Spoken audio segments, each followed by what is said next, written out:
करते हैं worksheet number 9। ये आपकी 7th क्लास की मैथ्स की वर्कशीट है, इसी के साथ आपकी हिंदी की वर्कशीट आई है, तो वो भी मैं बना रही हूँ, आप लोग ले लेंगे। चलिए तो पहले इसे अच्छे से लेबल कर लेते हैं, वर्कशीट नंबर डाल देते हैं, सब्जेक्ट, क्लास, अपना नाम, अपने टीचर का नाम और डेट आप लोग लिख लेंगे। आज हमें क्या पढ़ना है? त्रिभुज और इसके गुण। आज हम त्रिभुज के बारे में पढ़ेंगे और ये जानेंगे कि कैसे होते हैं, किस तरह के होते हैं और इनका क्या क्या रूल होता है। अब आप पहले इसको पढ़ते हैं, यहाँ क्या लिखा? उस त्रिभुज का नाम बताइए जिसके तीनों भुजाएं बराबर होती हैं। तो ऐसे त्रिभुज को हम लोग क्या बोलते हैं? ऐसे त्रिभुज को हम लोग बोलते हैं इक्विलेटरल ट्रायंगल। ठीक है, अब आगे क्या लिखा है? क्या आप किसी ऐसे त्रिभुज के बारे में जानते हैं जिसकी दो भुजाएं बराबर होती हैं? यदि हाँ तो ऐसे त्रिभुज का नाम बताइए। तो देखिए साथ में खुद ही आंसर इन्होंने लिख दिया, जी हाँ, समबाहु त्रिभुज कहते हैं इसे। ठीक है, जिसकी दो भुजाएं आपस में बराबर होती है, इसका आंसर उन्होंने खुद ही दे दिया। अब समबाहु त्रिभुज को के कोण जो है उनसे संबंधित एक हम नए बात को जानेंगे। चलिए देखते हैं, यानी जिसकी दो साइड्स बराबर है उसके कोणों के बारे में जानेंगे कि उसके एंगल्स क्या होते हैं, किस तरह से होते हैं। अब देखिए यहाँ आपको दिया गया है कि एक कागज़ के द्वारा एक ट्रायंगल बनाइए, यानी एक त्रिभुज बनाइए, उसको इस प्रकार काटिए जिसकी ये वाली एक्स वाई और एक्स जेड दो साइडें बराबर हों। ठीक है, तो उससे क्या होगा? अर्थात आपको दो बराबर भुजाओं वाला एक त्रिभुज काटना है, जैसा कि यहाँ कटा हुआ है। ठीक है, अब इस त्रिभुज को इस प्रकार मोड़िए कि शीर्षक यानी कि ये जो y है ये z के ऊपर मुड़ जाए, इस तरह से जैसे यहाँ दिखाया गया है। ठीक, जब आप इन दोनों को मोड़ेंगे ना तो आप देखेंगे कि इसने y ने z को पूरी तरह से ढक लिया है, यानी कोई भी चीज़ आपको साइड से नहीं दिखेगी। ये ट्रायंगल इस तरह से आपका बिल्कुल एग्जैक्टली बन जाएगा। ठीक, कुछ भी चीज़ आपको नहीं दिखेगी। अतः इन दोनों कोणों को आधार कोण कहते हैं। क्या कहते हैं इनको? आधार कोण कहते हैं। यानी ये दोनों कोण, यानी ये वाला और ये वाला बिल्कुल इक्वल होगा, ये एक दूसरे के बराबर होते हैं और भुजाएं यानी एक्स वाई और एक्स जेड की जो है त्रिभुज की वो भी समान भुजाएं होंगी, क्योंकि वो तो हमने समान काटी है। लेकिन समान भुजाओं वाला जो त्रिभुज है वो आपके एंगल यानी कोण जो है वो भी समान बनाता है। अतः हम कह सकते हैं कि किसी त्रिभुज में बराबर भुजाओं के समान कोण होते हैं और आपस में बराबर होता है। अब यानी ये बोल रहे हैं कि हम ये कह सकते हैं कि कोई त्रिभुज ऐसा है जिसकी समान भुजाएं हैं तो उसके कोण जो है वो भी समान होंगे, जो सी भुजा समान है वही सा कोण भी समान होगा। ठीक है, अब आगे क्या लिखा है? चलिए इसको पढ़ते हैं। यहाँ लिखा है, कागज से एक त्रिभुज ABC काटे और इसके कोणों को एंगल 1, एंगल 2, एंगल 3 नाम दे, यानी कि इसको 3 कोण काटे, ऐसे करके एक ट्रायंगल काटे। ठीक है, एक त्रिभुज काटे, उसका एक कोण नंबर 1, कोण 2 और कोण नंबर 3, इस तरह से तीनों एंगल का नाम लिख दे। ठीक है, फिर कोणों को भी अलग अलग काट दे, फिर जो उसके कोण है उनको भी बीच से काट ले, इस तरह से ट्रायंगल के शेप में, जैसे कि यहाँ इन्होंने काट लिया है। ठीक है, अब आप क्या देखेंगे कि तीनों टुकड़ों को विभाजित हो जाएंगे, जब अलग कट जाएंगे तो आप इन तीनों टुकड़ों को एक साथ रखें, जैसा कि यहाँ दिखाया गया। एंगल तीनों के एक तरफ होने चाहिए। ठीक, ये जो एंगल है ये सारे एक लाइन में आना चाहिए, जैसा कि यहाँ इन्होंने लगा दिए हैं। तो अब क्या होगा? जब आपके ये तीनों एंगल एक साथ आ जाएंगे तो आप क्या देखेंगे कि ये एक सीधी रेखा बना रहे हैं, तीनों एंगल मिलके एक सीधी रेखा बना रहे हैं। इस तरह से आप कह सकते हैं ये सीधी रेखा का जो कोण होता है ये 180 डिग्री का होता है। कितने डिग्री का होता है? 180 का। तो अब ये कह रहे हैं कि देखेंगे कि ये तीनों कोण मिलके एक सरल रेखा बनाते हैं, अतः हम कह सकते हैं कि त्रिभुज के तीनों यानी जो तीनों अतः कोण है उनका योग 180 होगा। ठीक, अब यहाँ देखिए आपका क्या लिखा है? नीचे दिए गए माप के भुजाओं को खींचिए कागज की पट्टी का उपयोग करके। यहाँ ये 3 एंगल की आपको भुजाएं दी गई हैं, 3 ट्रायंगल की। ठीक है, आपको इनको त्रिभुज बनाना है। तो देखिए आप जब इसको बनाने की कोशिश करेंगे तो 2 सेंटीमीटर, फिर ये होगा 3 सेंटीमीटर और ये होगा 5 सेंटीमीटर, तो क्या होगा? ये नहीं बनेगा एंगल। तो क्या होता है, हमेशा याद रखिए दोनों का यहाँ देखिए लिखा है, आप पाएंगे कि केवल उन्हीं त्रिभुज की रचना कर सकते हैं जिसमें दो भुजाओं की माप का योग तीसरी भुजा की माप से अधिक हो। यानी अगर आप देखें 2 और 3 प्लस करेंगे तो 5 आएगा, इसलिए ये ट्रायंगल नहीं बनेगा। इसी तरह से 6 और 3 प्लस करेंगे 9 आएगा, तो ये वाला ट्रायंगल आपका बन जाएगा, क्योंकि 6 और 3 9 होगा, ये इससे ज़्यादा आएगा। ठीक, अब अगर आप इसको देखें तो ये देखिए 3 और 2 5 होता है, जो कि इससे छोटा है, तो ये वाला ट्रायंगल भी नहीं बनेगा। तो सिर्फ आप एक ये वाला ट्रायंगल बना पाएंगे, इसके अलावा आप कोई भी ट्रायंगल नहीं बना पाएंगे। समझ रहे हैं ना आप लोग कैसे करेंगे? 2 3, अब देखिए 5 जो है वो बनेगा ही नहीं है, आप बना के ट्राई करें इसको। ठीक है, अब यहाँ क्या लिखा है? आओ अभ्यास करें। ये मेन चीज़ें जो आपको कॉपी पे करनी है दोनों, तो इसको मैं डिटेल में समझाऊंगी। आपको लिखा है निम्न भुजाओं में कौन सा x का माप है उसे ज्ञात कीजिए। जो ये x है इसका माप आपको ज्ञात करना है। तो मैं आपको बहुत आसान शब्दों में समझा दूं कि हमेशा जब आपको ट्राइंगल की 3 साइड्स होती हैं और या एक निकालनी है या 2 दी हैं, 2 में से कोई एक निकालनी है या एक में से कोई 2 निकालनी है, इस तरह से आपको अगर दिया जाता है तो आपको हमेशा एक याद रखना है कि इन तीनों का जो जोड़ होता है वो 180 होता है। कितना होता है? 180। अगर हमें इसमें से 2 साइडें दी गई हैं, 2 कोण आपको दिए गए हैं, तो आप क्या करेंगे, इन दोनों को जोड़ेंगे और 180 से माइनस कर देंगे, आपका आंसर आ जाएगा। चलिए तो इसका आंसर हम लोग देख लेते हैं। लिख लेंगे कि सम ऑफ ट्रायंगल या त्रिभुज का योग। हिंदी मीडियम वाले बच्चे त्रिभुज का योग लिखेंगे और इंग्लिश मीडियम वाले बच्चे सम ऑफ ट्रायंगल लिखेंगे। तो ये कितना निकलेगा कुल मिला के? 180। अब देखिए, जो आपको पता नहीं उसकी जगह पे हमने x रख दिया और 50 और 60 हमें 2 साइड्स पता है। ऐसे करके ये आपका ट्राइंगल है, इसमें से हमें 50 और 60 2 साइड पता है, तीसरी साइड नहीं पता है। ठीक, अब हम क्या करेंगे, इन दोनों को जोड़ेंगे तो ये 110 आ जाएगा। x की जगह पे x ऐसा ही रहेगा, ये 180 रहेगा।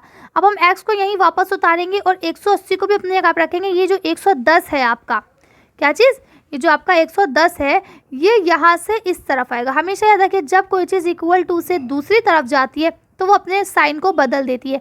अगर वो इधर प्लस में है तो वो इधर माइनस में हो जाती है। अब 180 में से 110 माइनस करेंगे तो x की वैल्यू कितनी आ जाएगी? 70। यानी कि जो आपका एक एंगल है जिसको आपको नहीं पता है x, वो आपका कितना निकला? 70 डिग्री निकला। ठीक है, तो आप लोग इसे कर लेंगे। चलिए आगे देखते हैं। दूसरा जो दिया गया ये यहाँ पे, अब एक चीज़ मुझे नहीं पता आप लोग ने 6th क्लास में कहाँ पढ़ा है या आपको कैसा पढ़ाया गया है, लेकिन क्योंकि अब मैं आपको पढ़ा रही हूँ तो मैं ये उम्मीद करती हूँ कि आपको कोई भी तरह की कन्फ्यूजन नहीं रहना चाहिए।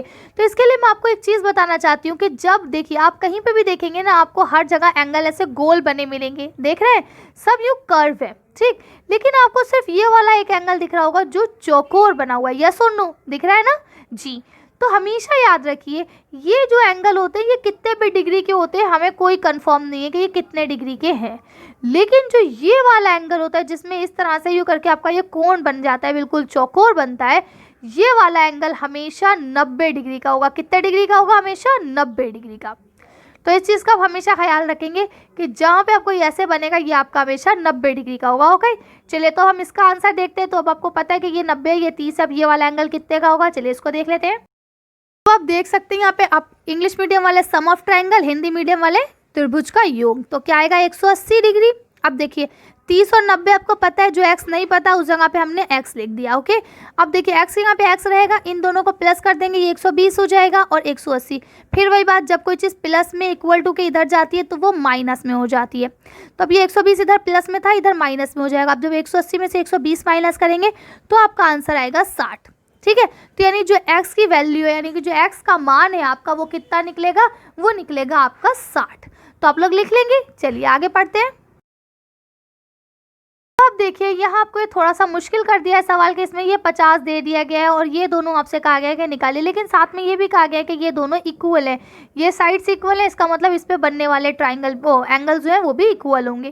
ठीक है, तो थोड़ा इसका फॉर्मूला चेंज होता है। चलिए इसका आंसर भी देख लेते हैं। इंग्लिश वाले और त्रिभुज का योग लिखेंगे, हिंदी वाले, दोनों का आंसर कितना आएगा? 180। ठीक, अब देखिए 50 हमें दिया गया, बाकी के 2x है, तो हम दोनों x को प्लस कर लेंगे, 50 को ऐसे छोड़ देंगे, दोनों x को प्लस करेंगे तो कितना हो जाएगा? 2x। ठीक, अब 50 इधर प्लस में, जब वो इधर जाएगा तो किस में हो जाएगा? माइनस में। ये देखिए 180 के साथ माइनस में हो गया। तो अब जब हम इसमें से 50 में से 180 में से 50 को माइनस करेंगे, हमारा आंसर आएगा 130। ठीक है, अब यहाँ पे देखिए ये जो 2 है वो इसके साथ गुणा में है, x के साथ किस में है? मल्टीप्लाई में, ऐसे करके। ठीक, तो जब कोई चीज़ मल्टीप्लाई में होती है इधर और इधर जब आती है तो वो ऑटोमेटिकली डिवाइड में हो जाती है। किस में हो जाती है? डिवाइड में। तो आप 130 अपॉन में क्या लिखेंगे? 2। ये आपके डिवाइड में हो गई। अब आप इसको डिवाइड कर लेंगे, कैसे करेंगे? 2 1 ज़ा 2, 2 6 ज़ा 12, बचा 1, 2 5 ज़ा 10। ठीक है, तो इस तरह से ये आपका कितना आंसर हो जाएगा? ये हो जाएगा आपका 65। ठीक है, यहाँ कैलकुलेशन की मिस्टेक हो गई है, तो आप लोग क्या लिखेंगे? 65। तो आपका आंसर कितना होगा? यानी एक x जो निकला आपका वो कितना निकला? 65 का निकला। तो आप 65 2 हो गए और उसके बाद एक हो गया आपका 50। अब आप देखेंगे तो टोटल आपका कितना निकल जाएगा? 180। ठीक, देखिए यहाँ करके देख लीजिए, 50, 65 एंड 65। ये देखिए 5 5 10, कैरी लगी 1, 6 6 2 12, 6 6 2 12, 6 6 18। तो इस तरह से यहाँ पे आप 65 लिखेंगे, 75 मिस्टेक है। ठीक है, तो आप लोग इसे सही से कर लेंगे। चलिए आगे बढ़ते हैं। अब हम लोग यहाँ पे आपको ये अगला क्वेश्चन दिया गया है कि नीचे दिए गए कोणों में से कौन सा कोण जो है, कौन कौन से कोण जो है वो युग्म एक त्रिभुज के कोण कहला सकते हैं। तो आपको ये बताना है कि कौन से हैं। तो इसका बहुत आसान तरीका है, आप सबसे पहले हर आंसर से पहले आप ये लिख देंगे, क्या लिखेंगे, देखिए, एक युग्म त्रिभुज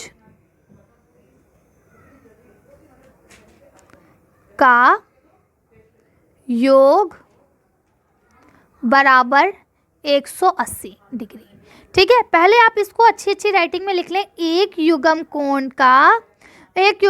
त्रिभुज के जो कोण का योग है वो कितना होगा, 180 डिग्री होगा। पहले आप लोग इसे लिख लीजिए।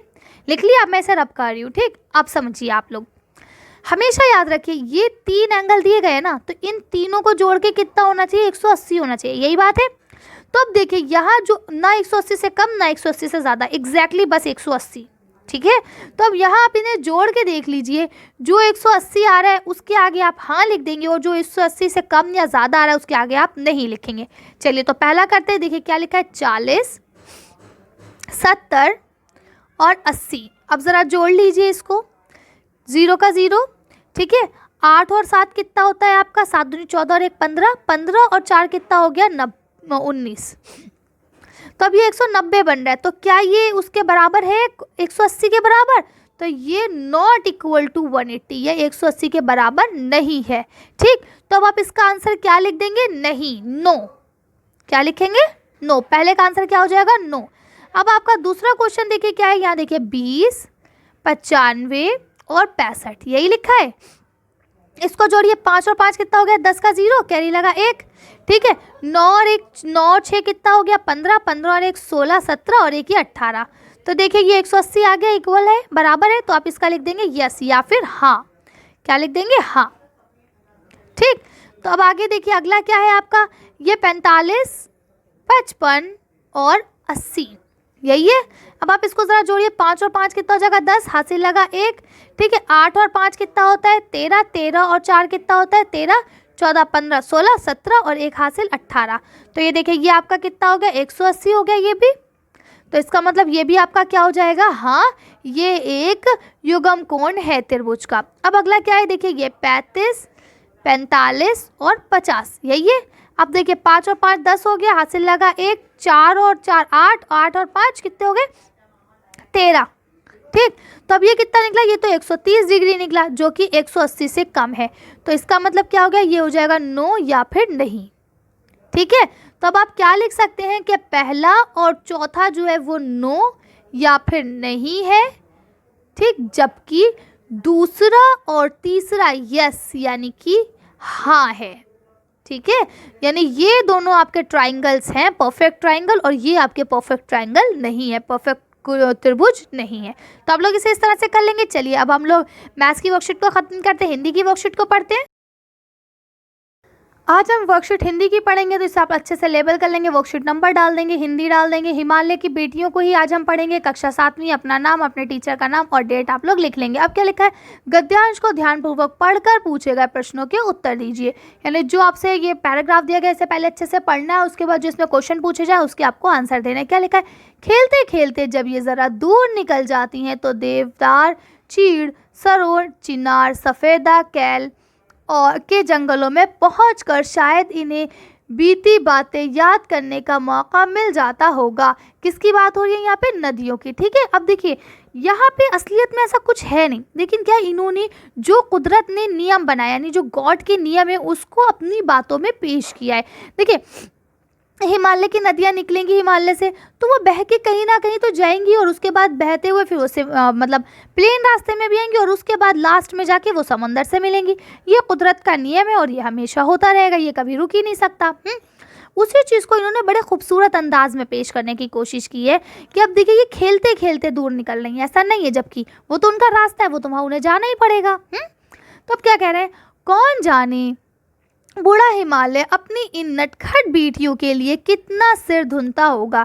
यानी ये जो इनकी शैतान बेटियां हैं, बूढ़ा हिमालय उनको पकड़ने के लिए, इनको संभालने के लिए कितना सब कुछ करता होगा। भैया रुक जाओ, बैठ जाओ, सुकून से चुपचाप हो जाओ। लेकिन ये हिमालय जो है कि जो नदियाँ हैं, यानी इनकी जो बेटियाँ हैं, ये बहुत शैतान हैं, बहुत नटखट हैं। ठीक, बड़ी बड़ी चोटियों से जाकर पूछिए तो उत्तर में विराट मोन के सिवाय उनके पास और रखा ही क्या है। अब कहने का क्या मतलब है कि जो ये हिमालय की बेटियां यानी कि जो नदियां हैं ये ऊंचे पर्वत से निकलती हुई मैदानी इलाकों की तरफ जाती है ना। आप अगर वहाँ जाके पूछेंगे तो वहाँ आपको सिर्फ ये कहा जाएगा हाँ यहाँ से गुजरी है, कोई आपको ये नहीं कहेगा हाँ ये लो ले लो।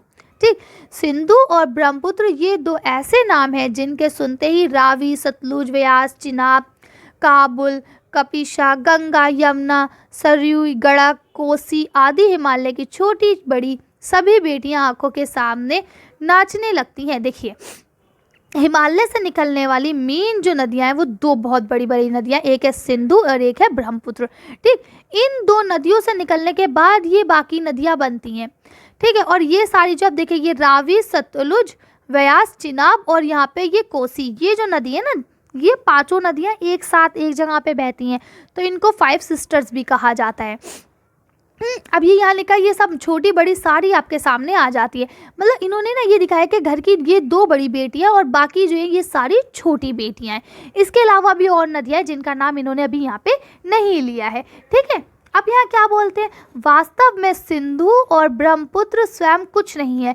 यानी अगर हकीकत में देखा जाए तो सिंधु और ब्रह्मपुत्र अपना कोई अस्तित्व नहीं रखते या अपने आप में कुछ नहीं है। ये क्या है, दयालु हिमालय के पिघले हुए दिल की एक एक बूंद ना जाने कब से इकट्ठा हो होकर इन दो महानदों के रूप में समुद्र की ओर प्रवाहित होती रहती है। अब देखिए, कहा यह जाता है कि जो बेटियां होती हैं वो पापा के लिए सबसे ज़्यादा प्यारी होती है, सबसे ज़्यादा लाडली होती है, यही कहा जाता है। तो इस तरह से हिमालय को भी पापा बताया गया है और ब्रह्मपुत्र और सिंधु को उनकी दो बेटियां बताया गया है। अब क्या कहा जाता है कि जो बेटियां हैं वो पापा के दिल का टुकड़ा होती हैं, है ना। तो वही कह रहे हैं कि ये जो नदियां ये भी हिमालय के दिल का टुकड़ा है। हिमालय पिघला धीरे धीरे करके, उसका जो दिल है वो धीरे धीरे पिघल रहा है, जिसके बाद वो इकट्ठा होकर इन दो बेटियों के रूप में यानी दो महानदियों के रूप में बन गया है। ठीक, अब क्या बोलते हैं, और ये प्रवाहित होके एंड में कहाँ जाके मिलती है, समुद्र में जाके मिल जाती हैं। तो वही कह रहे हैं कितना सौभाग्यशाली है वह समुद्र जिसे पर्वतराज हिमालय की इन दो बेटियों का हाथ पकड़ने का श्रेय मिला। अब देखिए यहाँ पे कॉन्सेप्ट क्या लिया गया, लड़की और लड़की की फिर क्या होती है, शादी होती है ना। तो उसी कॉन्सेप्ट से इन्होंने कहा है कि कितना सौभाग्य है वो समंदर जो पर्वतराज यानी इतने बड़े बाप की दो बेटियों को अपने साथ ले जा रहा है। तो इस तरह से इन्होंने देखिए जो एक नदियाँ जो है वो एक आजीवित चीज़ है। मतलब वैसे तो अगर देखा जाए तो ये जीवित कॉन्सेप्ट में आती है, लेकिन ये बड़ी नहीं होती है, ये खाती नहीं है, पीती नहीं है, इसलिए ये अजीवित में गिनी जाती है। ठीक है, तो अब क्या है, इन्होंने एक आजीवित चीज़ को जीवित के रूप में कर दिया। हिमालय भी कोई जीवित चीज़ नहीं है, लेकिन क्या है, क्या वो कोई किसी का बाप हो सकता है, नहीं, क्यों, क्योंकि वो तो एक पर्वत है। लेकिन इन्होंने उस चीज़ को जानदार रूप में दिखाने के लिए कोशिश की है। ठीक, तो मैं उम्मीद करती हूँ यहाँ तक आप लोगों को अच्छे से समझ में आ गया होगा। अगर कुछ नहीं समझ में आता है तो आप लोग इस चैप्टर को दोबारा से पूरा पढ़ें, और साथ ही जो वर्कशीट आपको समझाई जा रही है आप इसको पूरा समझा करें, ताकि जब आपके पेपर आए, जब आपके एग्जाम्स आए तो आप लोगों को करने में आसानी हो। ओके, अब देखिए क्या लिखा प्रश्न, एक खेलते खेलते ये नदियाँ किन किन पेड़ों के जंगलों में पहुंच जाती है। अब कौन कौन से पेड़ों का जिक्र किया गया है, चलिए इसका आंसर देख लेते हैं। ऐसा लिखेंगे कि खेलते खेलते जब ये ज़रा दूर निकल जाती हैं तो ये कहाँ पहुँच जाती है, देवदार, चीड़, सरो, चिनार, सफ़ेदा, केल के जंगलों में पहुँच जाती हैं। ठीक, तो अब ये सारे नाम लिख लेंगे, इस तरह से ये आपका आंसर पूरा हो जाएगा। चलिए आगे पढ़ते हैं। सेकंड क्वेश्चन लिखा हुआ है कि सिंधु और ब्रह्मपुत्र के अलावा किन किन नदियों के नाम बताए गए, यानी इनके अलावा भी और कौन कौन सी नदियों का जिक्र आया है। चलिए इसको देख लेते हैं हम लोग। देखिए आप यहाँ से लिख लेंगे कि सिंधु और ब्रह्मपुत्र के अलावा रावी, सतलुज, व्यास, चिनाब, काबुल, कपिशा, गंगा, यमुना, इस तरह से और भी बहुत सारी नदियों का आदि लिख दिया ना, तो आदि का मतलब हो गया और भी हैं, ठीक है, का जिक्र आया है या इनका नाम बताया गया है। चलिए आगे पढ़ लेते हैं अब हम लोग। आपका अगला क्वेश्चन दिया गया है, क्वेश्चन नंबर 3, सिंधु और ब्रह्मपुत्र की क्या विशेषता बताई गई है। तो चलिए इसका आंसर देखते हैं कि सिंधु और ब्रह्मपुत्र की क्या विशेषता है, ये नदियां हैं क्या है। तो भी हम लोग ने उसे पढ़ा ना कि ये खुद इनकी कोई अपना अस्तित्व नहीं है, ये खुद में कुछ भी नहीं है। ये क्या है, ये एक हिमालय की जो पिघला हुआ दिल है उसकी बूंदें इकट्ठा हो के ये वजूद में आई हैं। चलिए इसका आंसर हम लोग देख लेते हैं।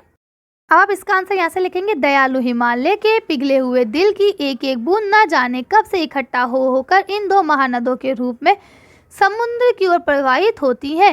कितना सौभाग्यशाली वह समुद्र है जिसने पर्वतराज की इन दो बेटियों का हाथ पकड़ने का श्रेय मिला है। यानी इनका अपना कोई अस्तित्व नहीं है, ये सिर्फ और सिर्फ क्या है, हिमालय के जो पिघला हुआ दिल है उसकी एक एक बूंदें हैं। ठीक है, तो आप इस तरह से इसका आंसर यहाँ से पूरा लिख लेंगे। चलिए मैं ये रब कर देती हूँ, अब आप लोग इसे अच्छे से लिख लेंगे। चलिए आगे बढ़ते हैं। आपका लिखा प्रश्न नंबर 4, नदियों से होने वाले लाभों के बारे में सोचकर इस विषय पर एक निबंध लिखें। कुल मिला के कहने का मतलब ये है कि आपको नदियों के ऊपर निबंध लिखना है कि नदियाँ हमें क्या क्या देती हैं, कैसी होती हैं, किस तरह से निकलती हैं, इस तरह से आपको इसके ऊपर पूरा निबंध लिखना है। ठीक है, चलिए इसका आंसर देख लेते हैं। देखिए आप यहाँ से लिख लेंगे, नदी का पानी एक प्राकृतिक संसाधन है जो हमें स्वच्छ जल उपलब्ध करवाती है। नदियाँ सर की आवाज़ के साथ बहती हैं, इन्हें सरिता, परिविन आदि नामों से भी जाना जाता है। ठीक है, इसके साथ आप यहाँ लिखेंगे, जिस स्थान पर नदियों का जन्म होता है उसे नदी का उद्गम कहते हैं और जहाँ पर ये धारा बहती है उसे नदी की घाटी कहा जाता है। पहाड़ों पर जमी बर्फ पर सूर्य की किरणें पड़ने से ये नदियाँ उत्पन्न होती हैं, जैसा कि अभी आप ऊपर पढ़ चुके हैं। कभी झरने के रूप में बहती हैं तो कभी नहरों और नदियों के रूप में चट्टानों से टकराकर ये अपनी रूपरेखा बदल लेती हैं। ठीक, तो आप इस तरह से लिख लेंगे। इसके अलावा इसकी कुछ क्वालिटीज़, जैसे ये हमें ठंडा पानी देती है ना, इसके आसपास की ज़मीन जो होती है वो अधिक उपजाऊ होती है और इसके अंदर से हमें मछली वगैरह भी खाने को मिलती है। तो अब ये सारी चीज़ें लिख लेंगे। चलिए, तो आज की वर्कशीट को हम लोग यही खत्म करते हैं। आज की वीडियो में बस इतना ही। अगर आपको हमारी वीडियो पसंद आई हो तो प्लीज़ इसे लाइक और शेयर करें, अपने दोस्तों के साथ ज़्यादा से ज़्यादा शेयर करें ताकि वो लोग भी इसको देख सकें और अपने पेपर की तैयारी कर सकें। तो आज की वीडियो में बस इतना ही। Thank you for watching.